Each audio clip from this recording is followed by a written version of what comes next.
Asking for a form. Excuse me.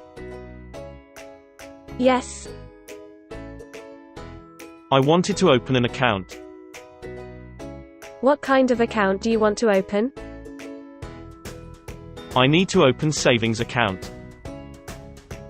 Okay, do you have an account in any other bank? No, I don't have an account in any bank. May I know the procedure? Sure. You would need to fill a form first. Then I would need 2 photographs of yours along with ID proof and an address proof. Okay, sure. Do you have them with you right now?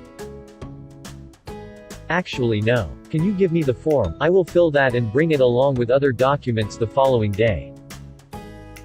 Sure, just a minute. Here it is. Thank you. Do I need to bring anything else? Yes, you would need to submit 10,000 as an account opening money. This is the minimum balance you need to maintain in your account to keep it active and avoid penalties. Okay, sure, thanks.